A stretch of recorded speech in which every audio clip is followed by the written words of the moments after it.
The screaming never stopped. Captain Valdres Corthane pressed his four-fingered hands against the viewing port of the Eternal Dominion, watching as another human colony burned below. 17 worlds in 3 months, each one reduced to ash and silenced by the thing that had once been a man named Marcus Vex. Status report, Valdres commanded, his voice carrying the authority of 3 centuries spent conquering lesser species. The orbital bombardment is complete, sir, replied Subcommander Yeakel. Her serpentine form coiled around the tactical station. No survivors detected. The human settlement of New Carthage has been pacified. Valdres nodded grimly. The hegemony had been methodically exterminating human colonies for months now. Ever since the incident at Kepler for Forteby, ever since Marcus Vex had broken. The humans called it going nuclear when someone lost their sanity completely. Valdres had learned this phrase from intercepted transmissions, along with many other colorful human expressions during their brief but violent war. Most species simply died when pushed beyond their psychological limits. Humans, it seemed, became something far more dangerous. 3 years ago, the galactic hegemony had considered humanity a minor nuisance, a young species with delusions of grandeur, easily crushed by superior technology and numbers. They had been wrong, catastrophically wrong. The first human prisoners of war had seemed broken, defeated. The hegemony's interrogation techniques, refined over millennia on dozens of species, had worked exactly as expected. Most humans gave up their military secrets within days. Some took weeks. A rare few held out for months before their minds finally shattered. Marcus Vex had been different. The former human admiral had endured the full years of systematic torture, neural probing, and psychological manipulation. His crew had been executed. Before his eyes, his family's homeworld had been sterilized while he watched from his cell. Every conceivable pressure had been applied to break his will and extract the locations of Earth's hidden defense networks.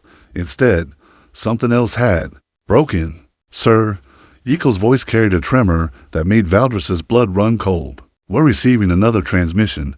The main view screen flickered to life, showing the face that had haunted the hegemony's nightmares for 3 months. Marcus Vex looked exactly as he had the day of his escape: sandy hair, brown eyes, and that terrible, terrible smile that never reached those dead, empty sockets where his soul used to live. Hello again, you beautiful genocidal bastards. Vex's voice crackled through the ship's speakers with cheerful malevolence. I see you've been having fun with New Carthage. 17 colonies down. How many to go? Losing count. Valdres stepped forward. Your people's suffering ends when you surrender yourself, Vex. The human laughed, a sound like breaking glass mixed with dying stars. Surrender. Oh, my dear Captain Corthane, you still don't understand what you've created, do you? You took everything from me, my crew, my family, my sanity, my hope. You hollowed me out and filled the empty space with something far worse than death. We will find you, Valdres snarled. You will burn, Vex interrupted, his smile widening impossibly. You wanted to know humanity's secrets so badly. You wanted to understand what made us fight so hard, love so fiercely, hope so desperately. Well, congratulations. You've discovered our greatest secret of all. The transmission began to break up with static. What happens when you kill everything a human has to lose? What happens when you strip away every reason they had to show mercy? You get me, Captain. You get someone with nothing left to lose and absolutely nothing holding them back from becoming the monster you always said we were. Vex leaned closer to the camera, his face filling the screen. I'm coming for your homeworlds next. Not your colonies, not your outposts. Your actual homes, your families, your children. And when I'm done, the galaxy will remember that there's a difference between defeating humanity and awakening what lies beneath our civility. The transmission cut to black dot in the silence that followed. Valdres felt something he hadn't experienced in 3 centuries of warfare. Genuine fear. Not for himself, but for his entire species. They had won the war against humanity through overwhelming force and ruthless efficiency. But they had lost something far more important. They had lost the chance to keep the beast sleeping. Marcus Vex was coming, and he was bringing hell with him. The attack on Hegemony Station Epsilon 7 began at 0300 Standard Time, when the overnight shift was at its smallest and most vulnerable. The first sign of trouble wasn't an alarm or a sensor reading, it was a screaming. Security Chief Graftel was reviewing duty rosters when the emergency klaxons finally began their wailing song. By then, It was far too late. Report. He barked. Into his communicator, his mandibles clicking with agitation. Static answered him, then a wet, gurgling sound that might have once been Sub-Commander Kilrith's voice. He's in the detention levels. Oh gods, he's in the walls. GlaxHFY grabbed his plasma rifle and charged toward the security lifts, his chitinous legs carrying him faster than most species could run. Station Epsilon 7 housed over 3,000 hegemony personnel and served as a critical supply depot for the human extermination campaign. If Marcus Vex had somehow infiltrated their most secure facility, the lift doors opened to reveal a corridor painted in viscera. Bodies hung from the ceiling like grotesque decorations, arranged in patterns that spoke of methodical madness. Hegemony soldiers, technicians, and officers had been systematically butchered, their remains positioned to spell out a single word in ancient Earth script. Hello, artistic, isn't it? The voice came from everywhere and nowhere, echoing through the station's ventilation system. I've been practicing. 3 months gives you a lot of time to develop new hobbies. GlaxHFY raised his weapon, scanning the shadows. Show yourself, human. Oh, I will. But first, let me share something fascinating I learned during my stay at your beautiful interrogation facility. Did you know that hegemony station designers always include service tunnels? Wide enough for maintenance drones. Very thoughtful. Also very exploitable. A section of wall paneling exploded outward. Marcus Vex emerged like a spider made of bone and sinew, his body moving in ways that defied anatomy. Surgical scars covered his visible skin, evidence of the hegemony's enhanced interrogation techniques, but his eyes blazed with purpose. GlaxHFY fired. The plasma bulb should have vaporized the human's torso. Instead, Vex moved like liquid death, the energy weapons discharge illuminating the modifications that had been made to his body. Cybernetic enhancements jury-rigged from stolen hegemony technology. Biological augmentations that looked like they had been installed with a hacksaw and determination. And something else, something that made GlaxHFY's warrior instinct scream in terror. Marcus Vex had turned himself into a weapon. Your people taught me so much about pain, Vex whispered. Suddenly behind GlaxHFY, despite the impossibility of it, every nerve cluster, every pressure point, every way to keep someone conscious while you work. Very educational. GlaxHFY spun, but cybernetic fingers were already wrapped around his throat.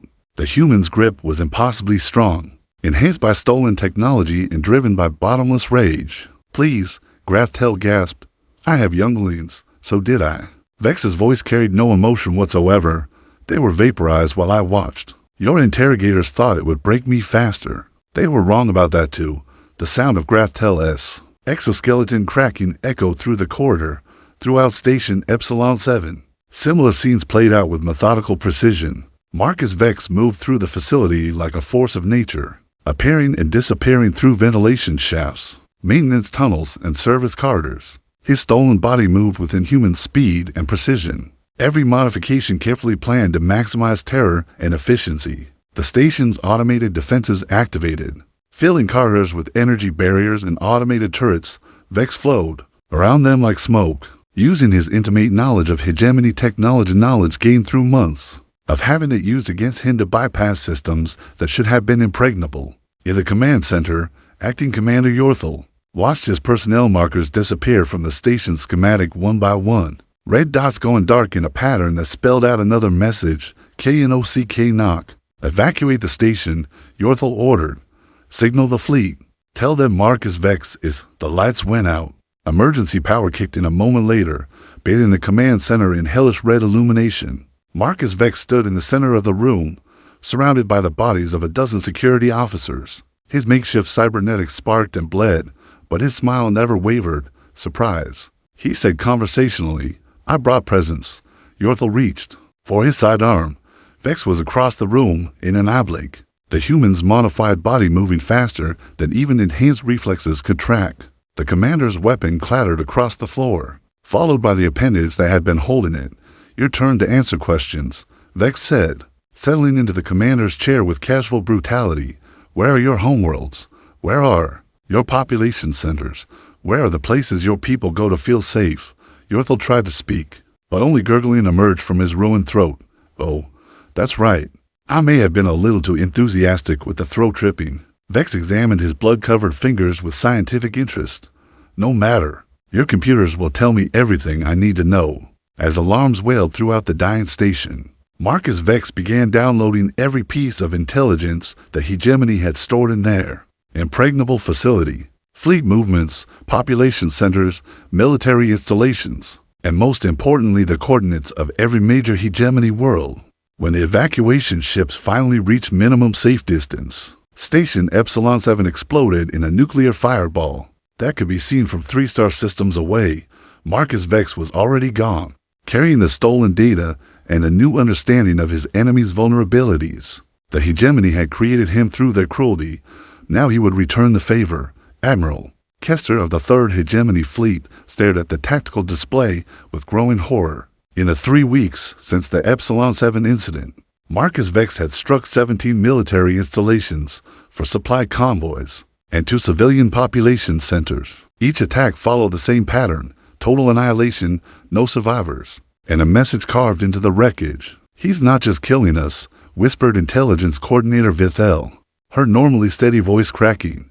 "He's studying us, learning. Each attack is more sophisticated than the last." The holographic display showed the most recent strike Hegemony, Industrial Complex Gamma 9, which had produced 40% of their military-grade plasma weaponry. The facility hadn't just been destroyed. It had been systematically dissected like a laboratory specimen. Critical components had been surgically removed, while everything else had been arranged into geometric patterns. That spelled out thank you for the upgrades. In 17 different Hegemony languages, show me the Velter Prime footage again, Kester commanded. The display shifted to surveillance recordings from their most heavily defended research station. Velter Prime had housed 12,000 scientists and military personnel behind energy shields that could withstand direct fleet bombardment. Its orbital defense platforms could have held off an entire human battle group. Marcus Vex had infiltrated it alone. The recordings showed him moving through the station's corridors like a living nightmare. His body had been further modified since Epsilon 7's stolen Hegemony biotechnology grafted onto his frame with brutal efficiency. Adaptive camouflage skin that shifted between textures, enhanced muscular systems that let him tear through security doors like paper, and neural interfaces that allowed him to hack Hegemony computers by direct contact. But the most disturbing modification was his mind. "Computer, replace Sigma 7 Alpha," Kester ordered. The footage showed Vex standing in Velter Prime's main laboratory, surrounded by the bodies of the research staff. Instead of his usual berserker violence, he moved with clinical precision, examining each workstation and downloading terabytes of classified research data. His eyes showed no emotion, no rage, no satisfaction, only the cold efficiency of a predator studying its prey. He's not insane anymore, Vithel realized aloud. That's what makes this so terrifying. He's regained his sanity, but kept the fury. He's thinking clearly again. Impossible, Kester snarled. Our psychological experts confirmed his complete mental breakdown. He was completely unhinged. Was being the operative term, Admiral? Look at the attack patterns, the timing, the strategic value of his targets. This isn't random violence, it's a methodical campaign designed to cripple our war effort, while maximizing psychological impact. The tactical display updated with new intelligence reports. 3 more facilities had gone dark in the past 6 hours. The pattern was becoming clear. Vex was systematically dismantling the Hegemony's military infrastructure, while using their own technology to enhance his capabilities. "Sir," Communications Officer Zethel interrupted. "We're receiving a priority transmission from High Command." The main view screen flickered to life, revealing the ancient visage of Supreme Commander Malthrax, the 1,000-year-old architect of Hegemony expansion. His usually composed features showed signs of strain that made every officer in the room shift uncomfortably. "Admiral Kester." Malthrax's voice carried the weight of absolute authority. "The Council has reached a decision regarding the Marcus Vex situation. Orders, Supreme Commander. This single human has inflicted more damage on our military capacity than the entire human fleet managed during their species' feudal war. He has accessed classified research, stolen our most advanced technology, and murdered thousands of our finest personnel. This cannot continue." Kester waited, knowing that Malthrax's pronouncements always came with terrible prices. "You will cease all operations against human colonies immediately. Every available ship in your fleet will be reassigned to hunt down Marcus Vex. Find him, kill him, use whatever methods necessary sir, with respect. A single human cannot require the attention of an entire fleet. A single human has already destroyed 17% of our advanced weapons manufacturing capability. Malthrax interrupted. A single human has penetrated our most secure installations and stolen enough classified intelligence to compromise dozens of ongoing operations. A single human has demonstrated that our psychological warfare techniques, when applied to his species, can create something far worse than any weapon we've ever faced. The Supreme Commander leaned forward, his ancient eyes blazing with something that might have been fear. We sought to break humanity by example, Admiral. Instead, we have created our own nemesis. Marcus Vex represents everything dangerous about human psychology: their capacity for adaptation, their resistance to despair, their ability to transform suffering into strength. We made him into the perfect enemy. What are your orders regarding the remaining human colonies? Sir, leave them alone. Every ship, every weapon, every resource is now dedicated to eliminating Marcus Vex before he grows beyond our ability to contain him. The Hegemony Council has agreed he represents an existential threat to our civilization. The transmission ended, leaving the bridge in stunned silence. Vethel was the first to speak. Sir, if High Command is willing to halt the extermination campaign to focus on a single individual, they're afraid, Kester finished. After 3 centuries of conquest, the Hegemony is genuinely afraid of one broken human. Not broken, sir. That's what makes this so dangerous. He's found a way to function with all that damage, to channel it into something purposeful. Marcus Vex isn't just a survivor, he's evolution in action. The tactical display chimed with another alert. 2 more installations had gone dark. Somewhere in the vast darkness between stars, Marcus Vex was learning, adapting, and preparing for the next phase of his one-man war against the galaxy's greatest military power. The Hegemony had created a monster. Now they would discover what monsters were truly capable of when they stopped pretending to be civilized. The trap had been perfectly laid. Admiral Kester watched from the bridge of his flagship Inevitable Victory as threefold battle groups surrounded the abandoned mining facility at Kepler 186F, 600 warships, 40,000 elite troops, and enough firepower to crack a planet hung in formation around the derelict station, where intelligence suggested Marcus Vex had established a base of operations. All units report ready, sir, announced Tactical Coordinator Rexham. The facility is completely surrounded. No ship larger than a fighter could escape our sensor net. Kester nodded grimly. 3 weeks of painstaking intelligence work had led them here, following breadcrumbs of stolen supplies and modified technology across 17 star systems. Marcus Vex had finally made a mistake. He had stayed in one place long enough to be tracked. Begin the assault, Kester ordered. I want overwhelming force applied immediately. No survivors. No chances for escape.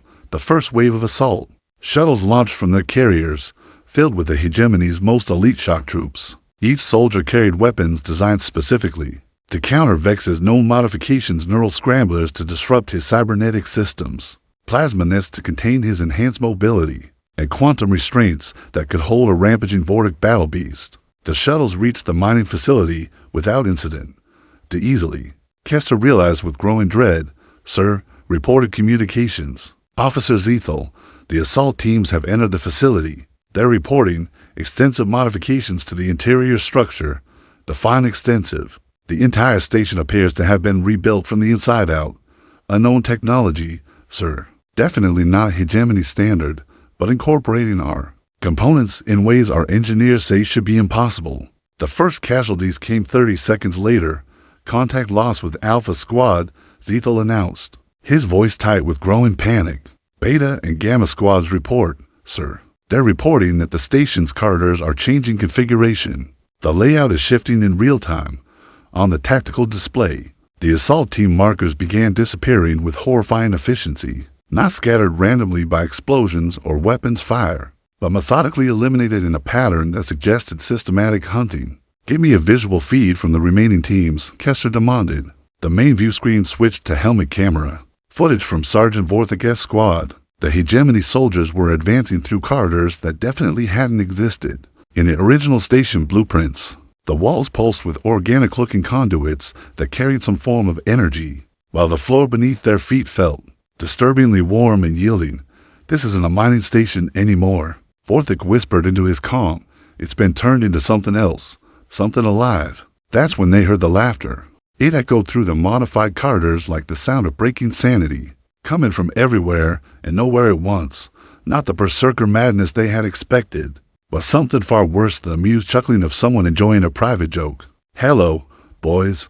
Marcus Vex's voice resonated through the station's speakers. "Welcome to my laboratory. I hope you'll be cooperative test subjects." The walls around Vorthik's squad suddenly contracted like muscle tissue, crushing the soldiers. Before they could react, the survivors opened fire, their plasma bolts disappearing into surfaces that absorbed energy like a sponge. "Did you really think I'd just sit in a corner, waiting for you to find me?" Vex continued conversationally. 3 months of stealing your technology, studying your tactics, learning everything about how you think and fight.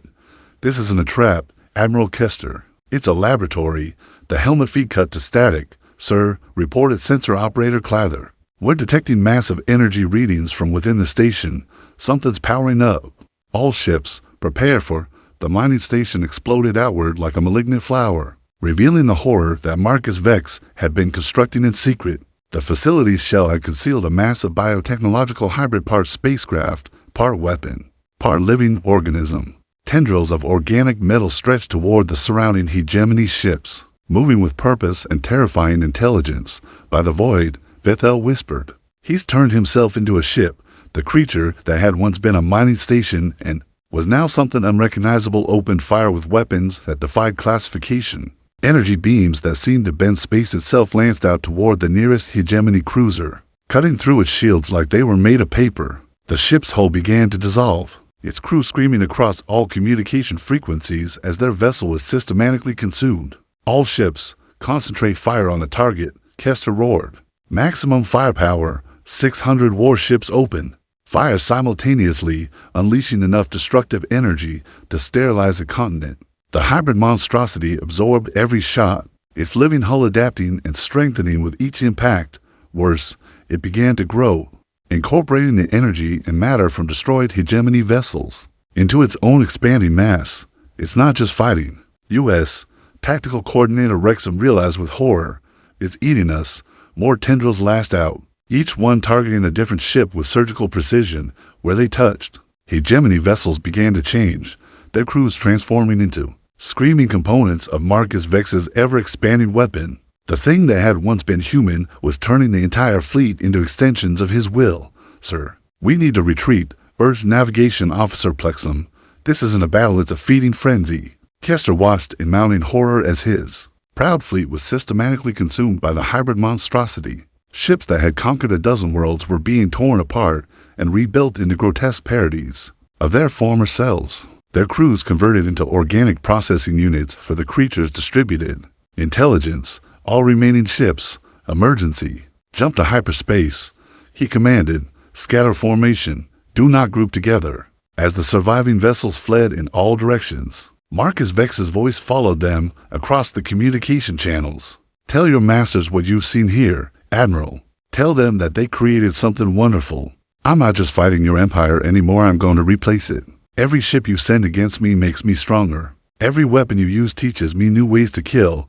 The inevitable victory jumped to hyperspace just as the hybrid creature reached for it with tendrils the size of city blocks. Behind them, the thing that had once been Marcus Vex continued to grow, its distributed consciousness already planning the next phase of its evolution. The hegemony had wanted to break humanity. Instead, they had given birth to their own extinction.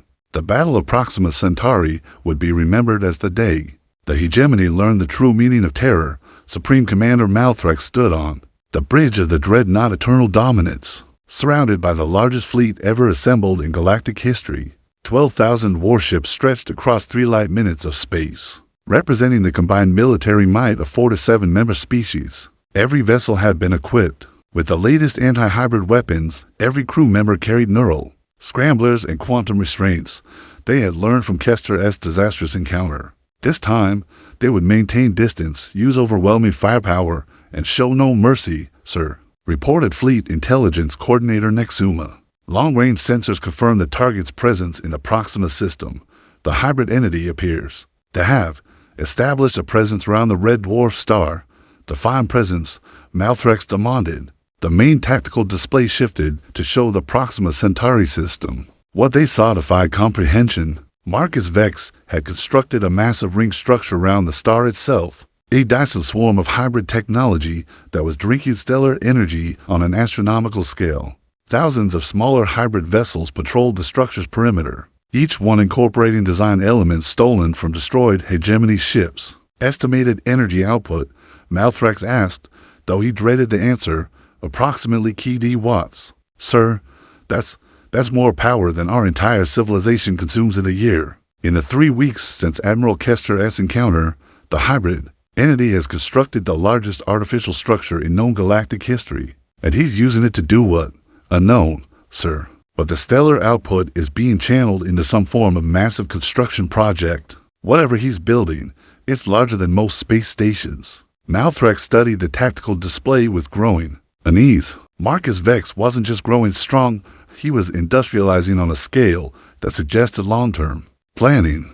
The human was building something that would change the balance of power in the galaxy permanently. All ships, assume attack formation, Malthrax commanded. We cannot allow this construction to continue. The hegemony fleet moved into position with practiced efficiency. Dreadnoughts formed the front line, their massive energy weapons charging to full power behind them. Thousands of cruisers and destroyers prepared for coordinated bombardment. Fighter wings launched from their carriers, ready to engage the hybrid vessels with specialized anti-organic weaponry. Sir, announced. Communications. Specialist Dextel were receiving a transmission from the hybrid entity. On screen, the display flickered to reveal Marcus Vex's face. But he was no longer recognizably human. His features had been enhanced and modified beyond biological recognition. Multiple eyes providing panoramic vision, neural interfaces that pulsed with stolen hegemony technology, and something in his expression that suggested vast, distributed intelligence. Supreme Commander Malthrax. Vex's voice resonated with harmonics that indicated multiple consciousnesses speaking in unison. You honor me with the largest fleet ever assembled.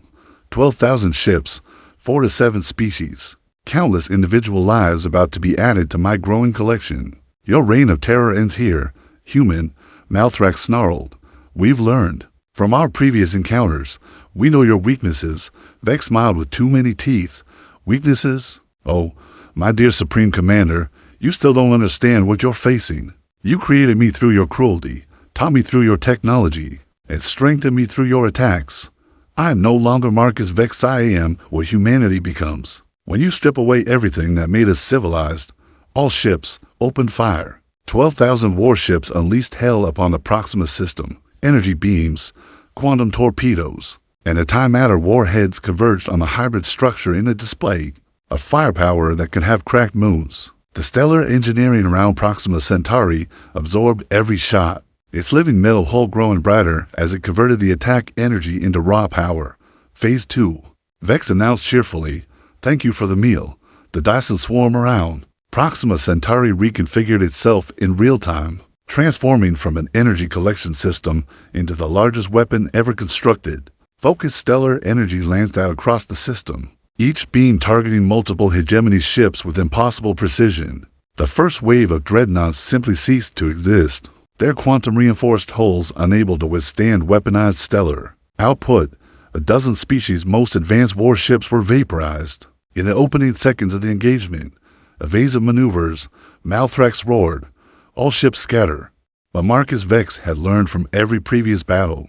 The hybrid vessels that had been patrolling the swarm's perimeter moved to intercept the fleeing hegemony ships, their adaptive hull-shifting configuration to match the tactical situation. Where they made contact, hegemony vessels began to change, their crews screaming as they were absorbed into the hybrid collective. "Sir, we're losing ships faster than our sensors can track," reported Tactical Coordinator Vexum.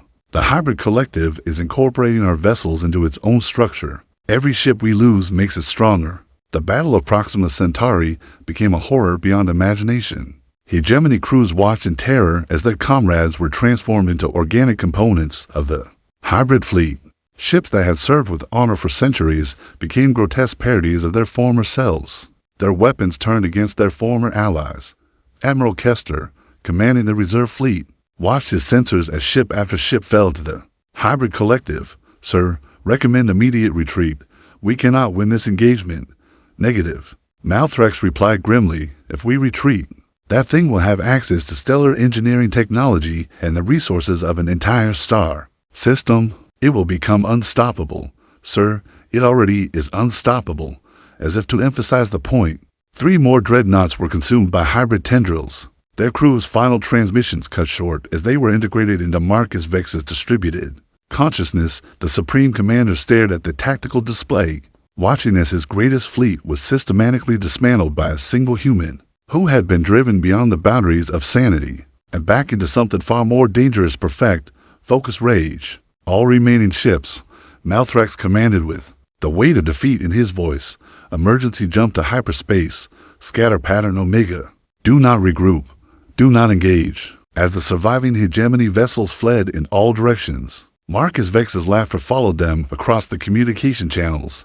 Thank you for the ships, the technology, and the demonstration of what passes for military strategy in your empire. I'll put them all to good use in the next phase of my campaign. Behind them, the hybrid collective continued to grow, incorporating the wreckage of the greatest fleet in galactic history into its ever-expanding structure. The hegemony had just lost half their military capacity to a single human, and Marcus Vex was just getting started. The Hegemony Council chamber had never witnessed such panic. Representatives from 4 to 7 species filled the vast amphitheater, their various forms of communication creating a cacophony of fear that resonated through the ancient halls of power. Supreme Commander Malthrax stood at the center of the chaos, his report hanging in the air like a death sentence. The hybrid collective now controls 17 star systems, he announced, his voice cutting through the noise. It has consumed 60% of our military fleet and shows no signs of slowing its expansion. At current growth rates, Marcus Vex will control half the galaxy within 6 months. Council Speaker Prexithal, ancient even by hegemony standards, raised one gnarled appendage for silence. How is this possible? It's one human against the greatest military power in galactic history. It was one human. Malthrax corrected grimly. Marcus Vex no longer exists as an individual entity. Our xenobiologists believe he has distributed his consciousness across millions of hybrid vessels, creating a collective intelligence that grows stronger with each addition. He's not fighting us, he's assimilating us, the Threnody representative, her crystalline form resonating with terror frequencies, spoke first. My people's homeworld has gone silent. Our entire civilization absorbed into his collective. Similar reports came from across the chamber. The Valkor Confederacy, the Nexus Trade Alliance, the Stellar Republic of kept entire civilizations consumed by the thing that had once been a broken human admiral. What do our psychological warfare specialists recommend? Asked the hegemony's chief interrogator, Vorthkal.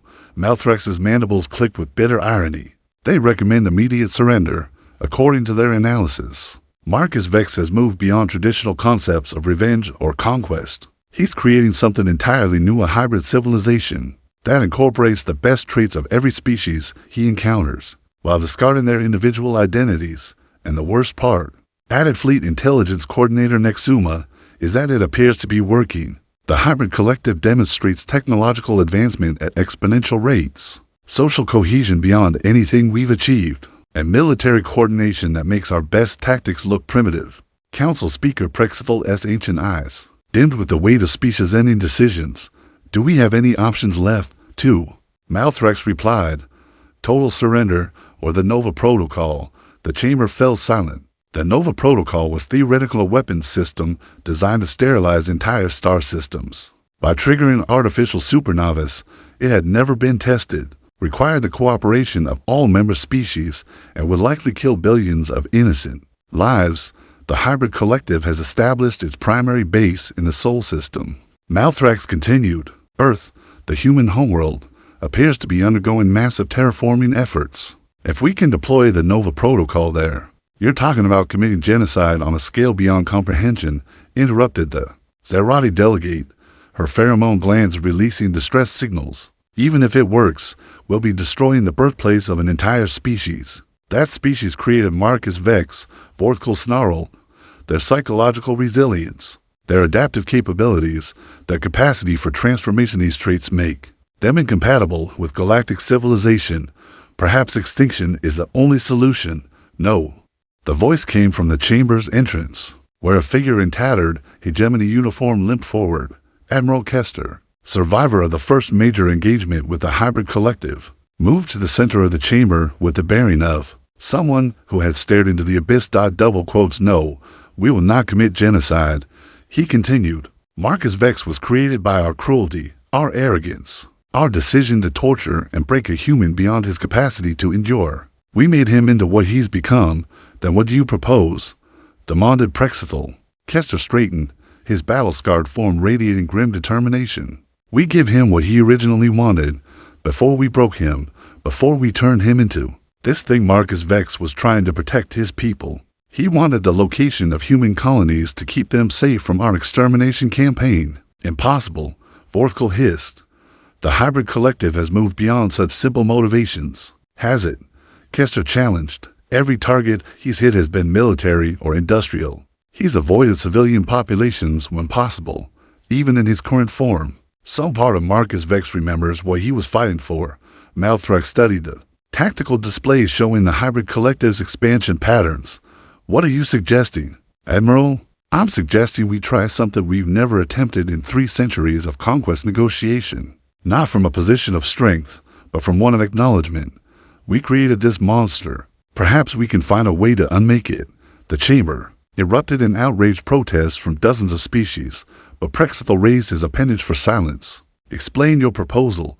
Marcus Vex began as a protector of humanity. Every action he's taken, even in his current form, serves that fundamental purpose.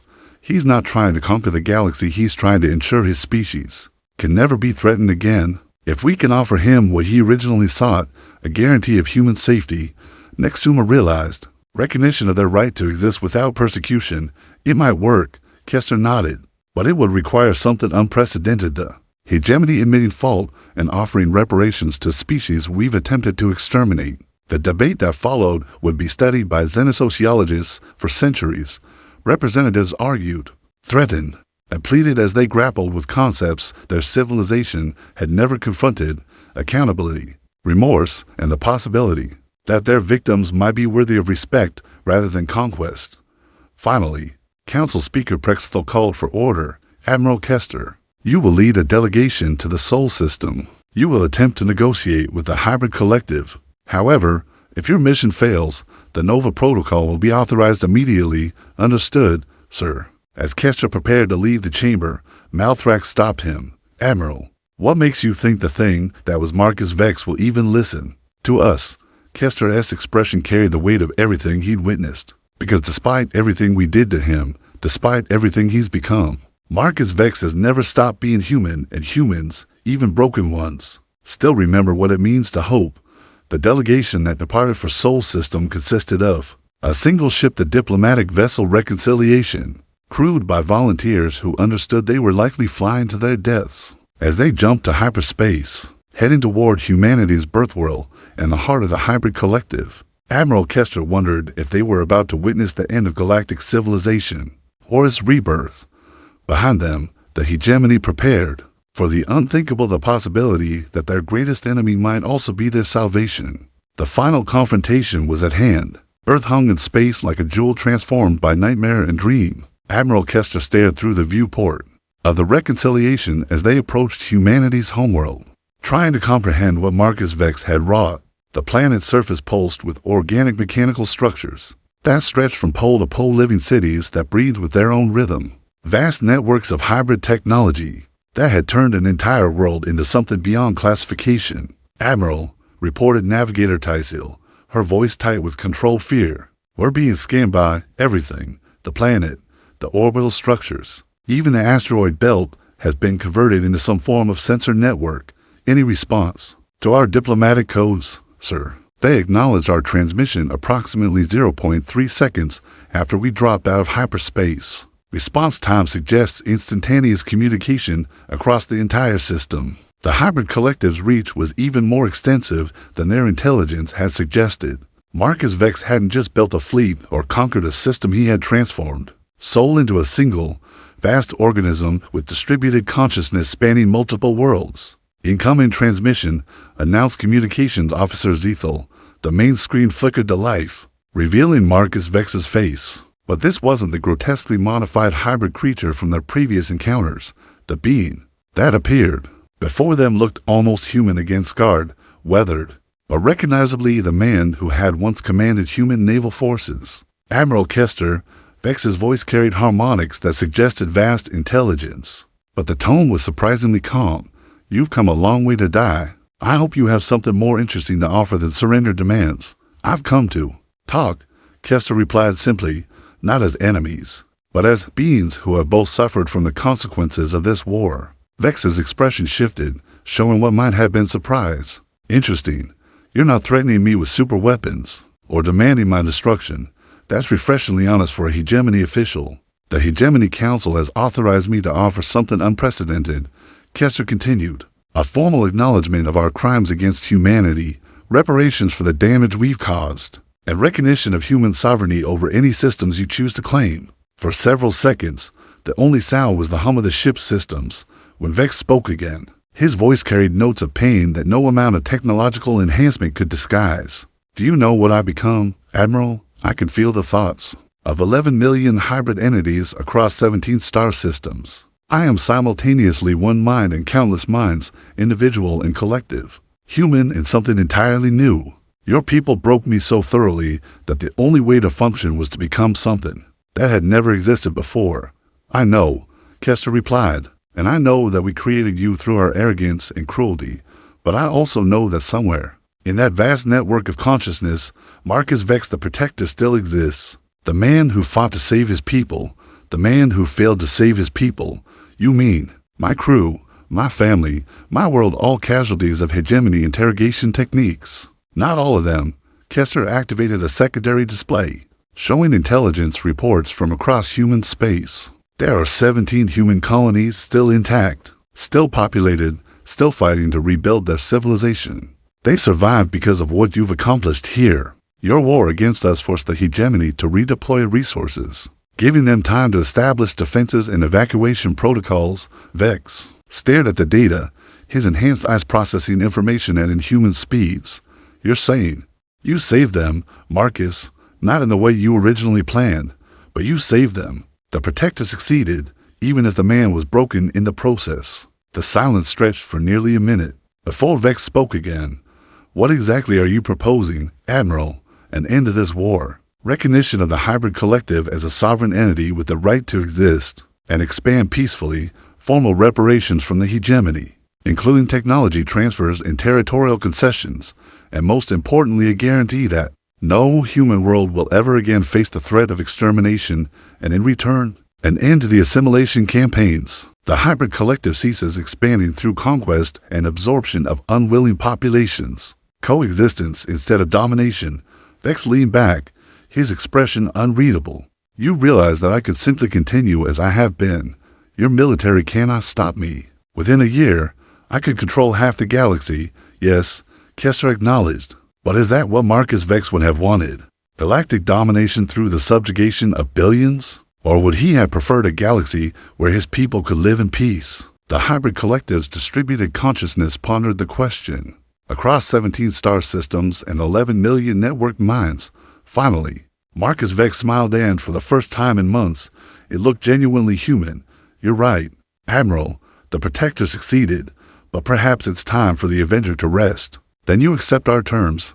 I accept the spirit of your terms, with modifications. The hybrid collective will establish sovereign territories and systems we currently control. We will cease aggressive expansion, but reserve the right to defend ourselves and accept voluntary additions to our collective. The hegemony will formally recognize both traditional human colonies and hybrid territories as sovereign entities, and the assimilated populations, those who wish to leave the collective may do so, though few will choose to abandon the enhanced existence we offer. Those who wish to join us voluntarily will be welcomed. Over the following weeks, the Treaty of Soul was negotiated and signed by representatives of 47 species. The hegemony formally acknowledged its crimes against humanity and established the Marcus Vex Accords, the first galactic legislation recognizing the rights of transformed consciousness and hybrid civilizations.